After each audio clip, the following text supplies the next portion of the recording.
Digital governance, ই tendering, দুর্নীতি দমন, নাগরিক সেবা, সহজীকরণ, এসব ক্ষেত্রে সংস্কার ছাড়া প্রতিশ্রুতি বাস্তবায়নটা একেবারেই সম্ভব নয়। আরেকটা ছোট্ট বিষয়ে কথা বলি একটু আমি, সেটা হচ্ছে রাজনৈতিক উত্তরাধিকার বনাম গণতান্ত্রিক পুনর্গঠন। এই মন্ত্রিসভায় উত্তরাধিকার দৃশ্যমান, তবে প্রশ্ন হচ্ছে এটা কি কেবল পরিবার কেন্দ্রিক রাজনীতি নাকি অভিজ্ঞতার ধারাবাহিকতা? বাংলাদেশের রাজনীতিতে পরিবার ভিত্তিক নেতৃত্ব নতুন নয়, এবং প্রধানমন্ত্রী যিনি আমাদের, তিনি তো আমরা বলতেই হবে যে পারিবারিক বিবেচনা, পারিবারিক যে উত্তরাধিকারের যে পদ, সেটা দেখলে তিনি সবচেয়ে বেশি অভিজ্ঞ। তার বাবা বাংলাদেশের জন্মের সময় অত্যন্ত গুরুত্বপূর্ণ ভূমিকা পালন করেছেন, বীর মুক্তিযোদ্ধা, সেনাপ্রধান ছিলেন। তার বাবা বাংলাদেশের রাষ্ট্রপতি ছিলেন, তার মা বাংলাদেশের প্রধানমন্ত্রী ছিলেন, বিরোধী দলের নেত্রী ছিলেন, একাধিকবারের, তিনবারের প্রধানমন্ত্রী। এগুলো অত্যন্ত এরকম একটা অতীত নিয়ে রাষ্ট্র ক্ষমতায় আসে, এবং তিনি দীর্ঘদিন যাবৎ একেবারে তৃণমূল থেকে দলের কাজ করছেন। তো এটা একটা গুরুত্বপূর্ণ এবং এটা কাজে দেবে। তবে প্রাতিষ্ঠানিক গণতন্ত্র শক্তিশালী করতে হলে ব্যক্তি নির্ভরতার বদলে দলীয় কাঠামোকে শক্তিশালী করতে হবে। গণতন্ত্রের ভিত হিসেবে যে প্রতিষ্ঠানগুলো রাষ্ট্রে কাজ করে সেগুলোকে শক্তিশালী করতে হবে, এর কোনো বিকল্প নেই। আমি ইতিমধ্যেই বেশ কিছু ঝুঁকি আলোচনা করেছি, চ্যালেঞ্জের কথা আলোচনা করেছি, আরও কিছু সম্ভাব্য ঝুঁকির কথা আমি প্রধানমন্ত্রী তারেক রহমান এবং তার সরকারের যদি কেউ শুনে থাকেন, জেনে থাকেন, তাদের জন্যে বলে রাখতে চাই। প্রশাসনিক অদক্ষতা আমার কাছে মনে হয় একটা বড় ঝুঁকি। অতিরিক্ত প্রত্যাশা মানুষের, তার নিজের যে জোট আছে সেই জোট কতক্ষণ পর্যন্ত ঠিকঠাক থাকবে সেটা একটা বড় প্রশ্ন। যাদেরকে তিনি মন্ত্রী বানিয়েছেন তারা যদি জোটের হোক বা দলের হোক ডেলিভার করতে না পারেন, তাদেরকে তিনি কতক্ষণ মন্ত্রী রাখবেন, যেটা আমি শুরুতেই বলেছিলাম যে ওই আমার ছোটবেলার সেই হেডমাস্টারের মতো তিনি হতে পারবেন কিনা। জামাত, এনসিপি বিরোধী দলের সংসদে, রাজপথে জামাতের পারদর্শিতার কথা আমরা জানি। আওয়ামী লীগ ধীরে ধীরে ব্যাক করবার চেষ্টা করবে তার অস্তিত্বের প্রশ্নে। এগুলো একটা বড় চ্যালেঞ্জ তার জন্যে, এবং ইনক্লুসিভ পলিটিক্সটা তাকে, তারেক রহমানকে প্রধানমন্ত্রী হিসেবে নিশ্চিত করতে হবে, নাহলে মানুষ আস্থা রাখতে পারবে না, আশা পাবে না। অর্থনৈতিক সংকট এবং আন্তর্জাতিক চাপ তো আছেই, এবং এগুলো কোনোটার চাইতে গুরুত্বহীন নয় এবং এড়িয়ে যাওয়ার সুযোগ নেই। আমরা যদি সম্ভাব্য সাফল্যের পথ আলোচনা করতে চাই, কি কি কাজ করলে সরকার প্রশংসা পাবে, মানুষের আস্থা অর্জন করতে পারবে, প্রথম কথা হচ্ছে যে সরকারের ওই যে হানিমুন পিরিয়ড আমরা নিজেরাও বলি, সাংবাদিকরা, বিশ্লেষকরা, সেটা দেখবার, চিন্তা করবার সুযোগ নেই। এমন একটা ধ্বংসস্তূপের মধ্য থেকে প্রথমত শেখ হাসিনার 15 বছর, এদিক সেদিক কিছু সময়, প্রফেসর ইউনূসের 17 মাস, একেবারেই একটা ধ্বংসাবশেষ, মানে ধ্বংসাত্মক অবস্থা থেকে তাকে, রাষ্ট্রটাকে পুনর্গঠন করতে হবে, এবং এখানে আসলে প্রতিদিন ডেলিভার করতে হবে। প্রতিদিন মানুষকে দেখাতে হবে যে আমি কাজ করছি, আমরা কাজ করছি, এবং আমি নয় আমরা। সংস্কার নিয়ে আমরা অনেক আলোচনা করেছি, কাজে দ্রুত দৃশ্যমান কিছু সংস্কার করতে হবে। যেমন তারেক রহমান কথা রাখেন, প্রধানমন্ত্রী, আমাদের প্রধানমন্ত্রী কথা রাখেন, এই সরকার কথা রাখে, বিএনপি কথা রাখে, এটা বোঝাতে হবে। দুর্নীতি বিরোধী পদক্ষেপ নিতে হবে। কোনো মন্ত্রীর বিরুদ্ধে এবং তারপরে এমপিদের বিরুদ্ধে দুর্নীতির কোনো অভিযোগ আসলে প্রধানমন্ত্রীকে এবং বিএনপি চেয়ারম্যানকে দ্রুত পদক্ষেপ নিতে হবে। একেবারে প্রমাণ পর্যন্ত অপেক্ষা না করে তার আগেই, হ্যাঁ অবশ্যই তিনি বুঝবার চেষ্টা করতে হবে তাকে, যে এই অভিযোগটা কি ঠিক আছে কিনা, কতখানি যৌক্তিক, এটা কি বিরোধিতার জন্য, মেলাইন করার জন্য করা হচ্ছে, না আসলেই এই অভিযোগের মধ্যে কিছু সত্যতা আছে। যদি কিছু সত্যতার আভাস ইঙ্গিত পাওয়া যায় তাহলে দ্রুত ব্যবস্থা নিতে হবে একেবারে, এবং উপরের দিকে যদি ব্যবস্থা নেওয়া শুরু করতে পারেন মিস্টার রহমান, তাহলে নিচের দিকে এই যে চাঁদাবাজি, দখলদারিত্বের অভিযোগ বিএনপির বিরুদ্ধে উঠেছিল গত 17 মাসে, সেগুলো একেবারেই নিয়ন্ত্রিত হয়ে যাবে, কমে যাবে আমি মনে করি। বিনিয়োগী আস্থা, ব্যবসায়ীদের আস্থা, প্রাইভেট সেক্টর আস্থা পুনরুদ্ধার করতে হবে। আমি এমনিতেই লক্ষণ দেখতে পাচ্ছি যে আমাদের ব্যবসায়ীরা মোটামুটিভাবে নড়াচড়া করে বসতে শুরু করেছেন, যার দিন যা গেছে, এখন হয়তো ভালো কিছু হবে। রাজনৈতিক সহনশীলতা প্রদর্শন করতে হবে, ডিসেন্ট ভয়েসকে জায়গা দিতে হবে, সিভিক স্পেস নিশ্চিত করতে হবে, গবেষণা প্রতিষ্ঠানগুলো, এনজিওগুলোকে কাজ করতে দিতে হবে। হ্যাঁ, অনেকে আপনার সরকারের বিরোধিতা করবে, সমালোচনা করবে, সমালোচনাকে গ্রহণ করতে হবে। প্রশংসা যারা করবে দলের সাইকোফ্যান্স, দলের বাইরের, সেটা তো আছেই। এমনকি বিরোধী যারা কথা বলে আপনাকে বিরোধিতা করবার জন্যই, আপনি আরও বেশি কঠোর ভাষায় বলে শত্রুতা করবার জন্য যদি বলে, তাদের কথাও আমলে নিতে হবে যে এর মধ্যে আসলে কোনো সত্যতা আছে কিনা, এর মধ্যে কোনো উপাদান আছে কিনা যেটা বিবেচনায় নেওয়া যায় বা আমাকে কারেকশন করা যায়, সেটা বিবেচনা নিতে হবে। স্থানীয় সরকারকে শক্তিশালী করবার দিকে খুবই মনোযোগ দিতে হবে। এই জায়গাটা অত্যন্ত দুর্বল। এবং সবচেয়ে বড় কথা হচ্ছে যে আমাদের সংসদ সদস্যরাই অধিকাংশ ক্ষেত্রে চান না স্থানীয় সরকার শক্তিশালী হোক। কাজেই স্থানীয় সরকারকে শক্তিশালী করবার দিকে মনোযোগ দিতে হবে। সংসদ সদস্যদের মাথার মধ্যে ঢুকিয়ে দিতে হবে নিশ্চয়ই তার কনস্টিটিউয়েন্সি, তার কিছু কাজ করতে হবে, তার কিছু অঙ্গীকার আছে, কিন্তু তার মূল কাজ আইন প্রণয়ন। তাকে লেখাপড়া করতে হবে, তাকে আইন কানুন সম্পর্কে জানতে হবে, পৃথিবীটা জানতে হবে, এবং সেটা অত্যন্ত গুরুত্বপূর্ণ একটা রাষ্ট্রের জন্য। সব মিলিয়ে আমি যেটা বলবার চেষ্টা করছি যে প্রত্যাবর্তনের রাজনীতি থেকে প্রাতিষ্ঠানিক রাষ্ট্রে 2 দশক পর ক্ষমতায় প্রত্যাবর্তন বিএনপির জন্য বা কোনো দলের জন্য কেবল রাজনৈতিক একটা সাফল্য নয়, এটা একটা ঐতিহাসিক দায়। নতুন সরকার 50 সদস্যের মন্ত্রিসভা এবং 10 সদস্যের, এখন অবধি যখন আমি কথা বলছি, উপদেষ্টা পরিষদ গঠন করেছে। প্রধানমন্ত্রী হিসেবে দায়িত্ব নিয়েছেন তারেক রহমান। রাষ্ট্রপতি মোহাম্মদ শাহাবুদ্দিন সাংবিধানিক প্রক্রিয়া সম্পন্ন করেছেন। এখানে কোনো জটিলতা হয়নি, জটিলতা সৃষ্টি করবার তো চেষ্টা হয়তো কারো কারোর মধ্যে ছিল। এগুলো একটা ইতিবাচক দিক। আমার কথাবার্তার মূল লক্ষ্য হচ্ছে উচ্ছ্বাস বা নৈরাশ্য নয়, বরং নীতিগত কাঠামো, জবাবদিহিতা, দক্ষতা, আন্তর্জাতিক তুলনার আলোকে একটি বাস্তবসম্মত ধারণাতে আমি যেটা মনে করি। এখানে 10 উপদেষ্টার ভূমিকা, সীমা, মন্ত্রী উপদেষ্টা ভারসাম্য, অর্থনৈতিক সংস্কার, প্রশাসনিক পুনর্গঠন, কূটনৈতিক ভারসাম্য, দলীয় গণতন্ত্র, পরিবারতন্ত্র, সব কিছু আমি চেষ্টা করেছি সমালোচনামূলকভাবে বিশ্লেষণ করবার জন্য। আমি এই প্রসঙ্গটাকে খানিকটা আগেও আলোচনা করবার চেষ্টা করেছি যে মন্ত্রিসভা, উপদেষ্টা দ্বৈত কাঠামো, সংবিধান, দায়বদ্ধতা, বাস্তবতা। বাংলাদেশ সংসদীয় গণতন্ত্র, নীতিগতভাবে নির্বাহী ক্ষমতা মন্ত্রিসভার মাধ্যমে প্রয়োগ হয়। মন্ত্রীরা সংসদের কাছে দায়বদ্ধ, আমরা সবাই জানি, সম্মিলিতভাবে দায়বদ্ধ। উপদেষ্টারা হচ্ছেন সহায়ক, কিন্তু সিদ্ধান্ত গ্রহণের সাংবিধানিক মালিক নন। আমরা যদি আন্তর্জাতিক তুলনার দিকে তাকাই, ইতালির দিকে তাকাতে পারি আমরা, যেখানে সংকটকালে টেকনোক্র্যাট মডেল আমরা দেখেছি। 2011 সালে ইউরোপীয় ঋণ সংকটে যখন মারিও মন্টির নেতৃত্বে টেকনোক্র্যাট সরকার গঠিত হয়, দ্রুত আর্থিক শৃঙ্খলা ফিরলেও রাজনৈতিক ভিত্তির অভাবে দীর্ঘমেয়াদে স্থিতিটা নড়বড় হয়ে যায়। শিক্ষাটা কি? শিক্ষাটা হচ্ছে যে টেকনোক্র্যাটরা কার্যকর হতে পারেন, কিন্তু গণতান্ত্রিক বৈধতা ও দলীয় সমর্থন অত্যন্ত অপরিহার্য। আমরা একটু যদি ভারতের দিকে তাকাই, তাহলে দেখব যে নীতি উপদেষ্টা বা পলিসি অ্যাডভাইজার এটা শক্তিশালী, কিন্তু দায়টা কিন্তু নির্বাচিত সরকারের।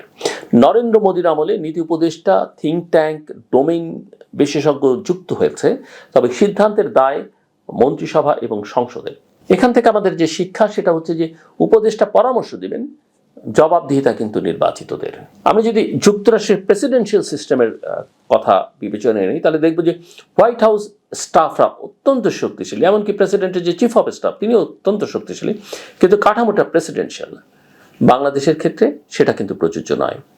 নীতিগত প্রস্তাব হচ্ছে উপদেষ্টা কাঠামোর জন্যে, যেটা আমরা দেখছি, আমরা বিগত সরকারের সময় দেখেছি অনেক উপদেষ্টা মন্ত্রীদের তারা চালিয়েছেন। সো এখানে আমরা যেটা দেখতে পাই যে স্পষ্ট একটা টার্মস অফ রেফারেন্স দরকার। প্রতিটি উপদেষ্টার দায়িত্বসীমা লিখিত এবং প্রকাশ্য হতে হবে। ক্যাবিনেট নোটের একটা প্রোটোকল থাকা দরকার। উপদেষ্টা প্রস্তাব দিবেন, প্রধানমন্ত্রীকে দিতে পারেন, মন্ত্রীদের দিতে পারেন, মন্ত্রীরা নোট উপস্থাপন করবেন, সিদ্ধান্তটা কিন্তু মন্ত্রিসভা। সংসদীয় ব্রিফটাকে অত্যন্ত বাধ্যতামূলক করতে হবে। গুরুত্বপূর্ণ নীতিতে মন্ত্রী সংসদে ব্যাখ্যা দেবেন, আমরা জানি, এবং তারা গণমাধ্যমের কাছে ব্যাখ্যা দেবেন। অতি কথন খারাপ, কিন্তু উন্নত বিশ্বে আমরা দেখতে পাই যখনই প্রয়োজন বা গণমাধ্যম যখন কোনো মন্ত্রীকে ডাকেন বা কোনো দেশে যাদেরকে সেক্রেটারি বলা হয়, তারা সেখানে হাজির হন, জবাবদিহিতা করেন, এবং তারা নিজেরাও যদি প্রয়োজন মনে করেন গণমাধ্যমে বিভিন্ন অনুষ্ঠানে বা সাংবাদিকদের সঙ্গে তারা কথা বলেন। আমাদের কোনো কোনো মন্ত্রী এই বিষয়ে অ্যাক্টিভ থাকেন, অনেক সময় কোনো কোনো মন্ত্রীর চেহারা কেউ কোনোদিন গণমাধ্যমে দেখেনও না। এবং পারফরমেন্স ম্যাট্রিক্স থাকা দরকার, অর্থাৎ ত্রৈমাসিক ফলাফল ভিত্তিক মন্ত্রীদের একটা মূল্যায়ন করতে হবে এবং সেই মূল্যায়নের ভিত্তিতে প্রধানমন্ত্রীকে মন্ত্রীদের ব্যাপারে সিদ্ধান্ত নিতে হবে বা তাদেরকে প্রণোদনা দিতে হবে, তাদেরকে উৎসাহিত করতে হবে, তাদেরকে গাইড করতে হবে। এরপরে আরেকটা বিষয় আমার মনে হয় একটু কথা বলা দরকার, সেটা হচ্ছে যে উপদেষ্টার ইস্যু ফ্রেমওয়ার্ক, এটা খাত ভিত্তিক খুব জরুরি। উপদেষ্টাদের নিয়ে আমি এই কথা বলছি যে কেন বলছি, কারণ বিগত সরকার আমরা দেখেছি যে উপদেষ্টারা আসলে অনেক বেশি পাওয়ারফুল হয়ে উঠেছিলেন এবং সেখানে পাওয়ারফুল হয়ে ওঠার মধ্যে সমস্যা নেই, কিন্তু সেটা যে কাজের সমস্যা তৈরি করে তাহলে সমস্যাটা আসলে সরকারের এবং শেষ পর্যন্ত দেশও ক্ষতিগ্রস্ত হয়।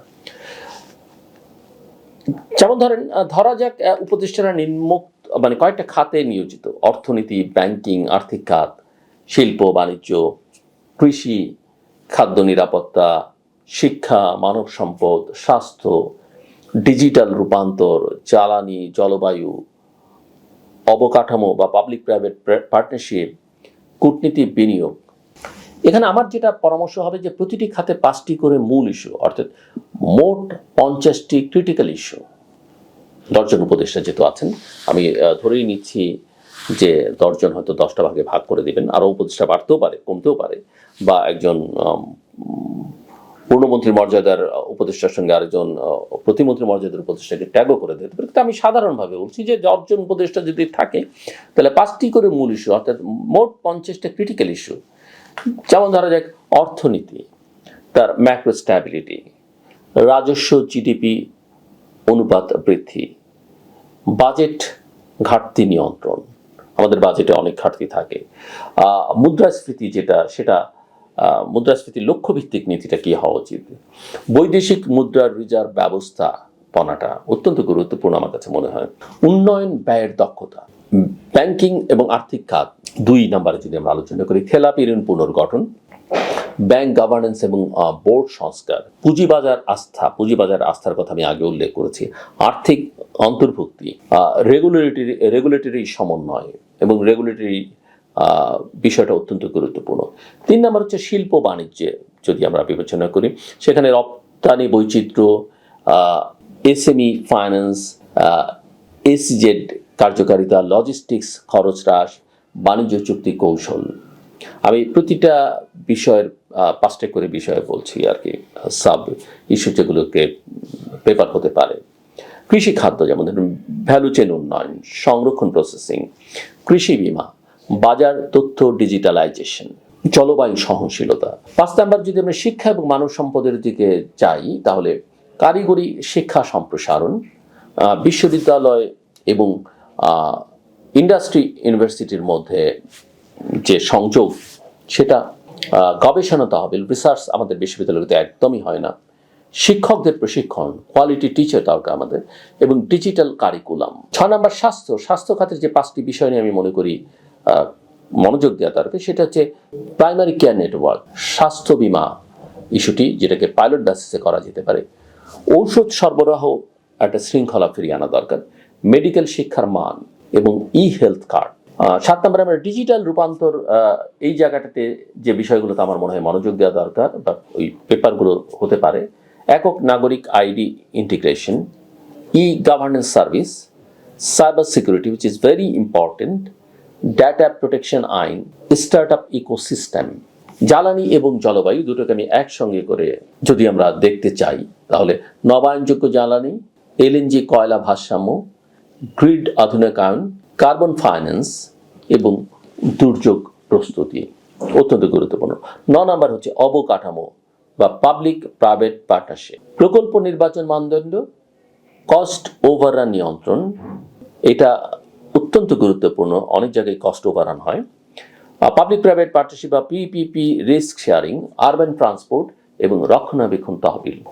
10 নম্বর যেটা সেটা হচ্ছে আমি কূটনীতি এবং বিনিয়োগ একসঙ্গে এই জায়গাটাতে যদি বিবেচনা করতে চাই তাহলে আঞ্চলিক ভারসাম্য, এফডিআই টার্গেটিং অর্থাৎ ফরেন ডিরেক্ট ইনভেস্টমেন্ট, প্রবাসী বন্ড, বাণিজ্য কূটনীতি যেটা আমাদের মতো দেশের জন্য অত্যন্ত গুরুত্বপূর্ণ, এবং উন্নয়ন সহযোগিতা, ডেভেলপমেন্ট পার্টনারদের সঙ্গে সহযোগিতার জায়গাগুলো চিহ্নিত করা।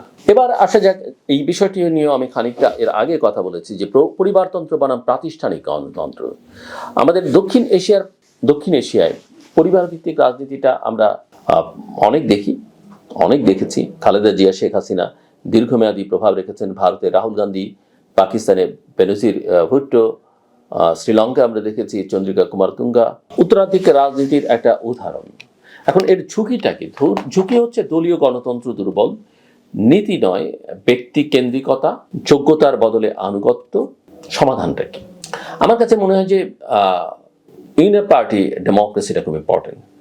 দলীয় কাউন্সিল নির্বাচনের একটা নিয়মিত করতে হবে, নিয়মিততা দরকার। প্রার্থী বাছাইয়ে একটা স্বচ্ছ মানদণ্ড থাকা দরকার। ইনস্টিটিউশনাল থিঙ্ক ট্যাঙ্ক দরকার। আমরা দেখলাম গত 7-8 মাসে বোধহয় অনেকগুলো থিঙ্ক ট্যাঙ্কের জন্ম হয়েছে।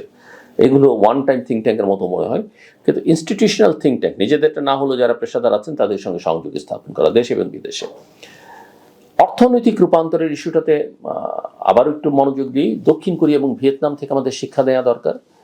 দক্ষিণ কোরিয়া আমরা যেটা দেখেছি যে 60 এবং 70 দশকে রপ্তানি নির্ভর একটা শিল্পায়ন হচ্ছে, রাষ্ট্রীয় সমন্বয়, শিক্ষা বিনিয়োগ, প্রযুক্তি স্থানান্তর, টেকনোলজি ট্রান্সফার। ভিয়েতনামের ডইমই থেকে যদি আমরা শিক্ষা নেই তাহলে দেখব যে বাজার সংস্কার, রাষ্ট্রীয় কৌশলগত নিয়ন্ত্রণ বাংলাদেশের জন্য রূপরেখা। এখানে আরও যদি একটু ডিটেইলে যাওয়ার চেষ্টা করি, রপ্তানি বৈচিত্র্য, আমরা শুধু গার্মেন্টস নির্ভরতার মধ্যে আছে, এটা কমিয়ে এনে আইটি, ফার্মাসিউটিক্যালস, লাইট ইঞ্জিনিয়ারিং মনোযোগ দেওয়া দরকার। অবশ্যই গার্মেন্টস আমাদের গুরুত্বপূর্ণ, এখানে যত সমস্যা আছে সমাধান করা দরকার, কিন্তু অন্যান্য জায়গায়ও মনোযোগ দেওয়া দরকার। কর সংস্কার অর্থাৎ ট্যাক্সের ক্ষেত্রে রিফর্ম বা রেভিনিউর ক্ষেত্রে, অর্থাৎ ভ্যাট, ইনকাম ট্যাক্স বেসটাকে সম্প্রসারণ করতে হবে, নেটওয়ার্কটাকে বাড়াতে হবে। উৎপাদনশীলতা বৃদ্ধির দিকে মনোযোগ দিতে হবে, আমাদের প্রযুক্তি আপগ্রেডেশন দরকার, স্কিলিং দরকার। এফডিআই টার্গেটিংটা এটা সেক্টর ভিত্তিক প্রণোদনা দেওয়া দরকার। সামাজিক সুরক্ষার জায়গাগুলোকে, বিশেষ করে বেকার ভাতা, পাইলট, কিন্তু ফিসক্যাল স্পেস বিবেচনায় নিয়ে করতে হবে। আমি মনে করি যে এই জায়গাগুলো অত্যন্ত অত্যন্ত গুরুত্বপূর্ণ। প্রশাসনিক দক্ষতায় আমরা যদি সিঙ্গাপুরের মডেলের দিকে তাকাই তাহলে দেখতে পাবো যে লি কুয়ান ইউ তার প্রশাসনিক শৃঙ্খলা, দুর্নীতির বিরুদ্ধে যে শূন্য সহনশীলতা, মেধাভিত্তিক নিয়োগ, এই বিষয়গুলো দিয়ে লি কুয়ান ইউ সিঙ্গাপুর নামের এই রাষ্ট্রটিকে আমূল বদলে দেন। ছোট্ট একটা রাষ্ট্র। বাংলাদেশের করণীয় কি? পাবলিক সার্ভিস কমিশনে ব্যাপক সংস্কার করা দরকার, ই ফাইলিংকে বাধ্যতামূলক করা দরকার, প্রকল্প মূল্যায়নে স্বাধীন সেল করা দরকার এবং দুর্নীতি দমন কমিশনের কার্যকারিতা বৃদ্ধি করা দরকার। এটাকে একেবারে কমপ্লিটলি স্বাধীন করে দেওয়া দরকার। আমরা কূটনৈতিক ভারসাম্যের কথা আমি একাধিকবার আলোচনা করেছি। আমাদের রাষ্ট্রটা ছোট, কিন্তু জনসংখ্যার বিবেচনায় কিন্তু আমরা পৃথিবীর 8ম বৃহত্তম দেশ। আমাদের কৌশলটা একটা বড় হতে হবে। আমরা যদি অভিজ্ঞতার আলোচনা আনি যে শ্রীলঙ্কার ঋণ নির্ভর অবকাঠামো ভারসাম্যহীন কূটনীতির সংকট ডেকে আনে, আমরা সবাই জানি। মালয়েশিয়া বহুমাত্রিক সম্পর্ক বজায় রেখে তার স্থিতি ধরে রাখে। বাংলাদেশের কৌশল কি হওয়া উচিত? আঞ্চলিক শক্তিগুলোর সঙ্গে ভারসাম্য বজায় রাখা, উন্নয়ন সহযোগিতায় শর্ত মূল্যায়ন করা দরকার। আমাদের যেসব শর্ত আছে সেগুলোকে মূল্যায়ন করা দরকার, পুনর্মূল্যায়ন করা দরকার। বাণিজ্য চুক্তিগুলোকে বহুমুখী করানো দরকার এবং প্রবাসী কূটনীতি, আমাদের প্রচুর প্রবাসী আছেন, তাদেরকে মাথায় রেখে আমাদের প্রবাসী কূটনীতিকে সবল এবং শক্তিশালী করা দরকার। আসুন আমরা 90 ডেজের আলোচনা করি, 100 ডেজের আলোচনা করি। আমি প্রথম 18 মাস অর্থাৎ 13 বছর একটা ডেলিভারির জানালা ওপেন করতে চাই।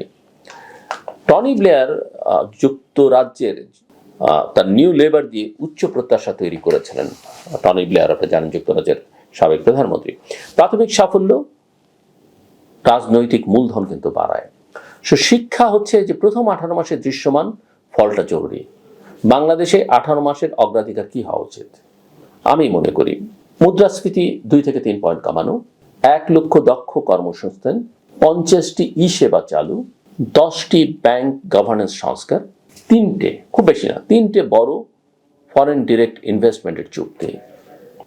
এবার আমরা আসলে একটু ঝুঁকি বিশ্লেষণ করি বা রিস্ক ম্যাট্রিক্স আলোচনা করি। ঝুঁকি সম্ভাবনা প্রভাব প্রতিকার, অর্থাৎ ঝুঁকি সম্ভাবনা প্রভাব প্রতিকার। উপদেষ্টা মন্ত্রী দ্বন্দ্ব বা মন্ত্রী প্রতিমন্ত্রী দ্বন্দ্ব মাঝারি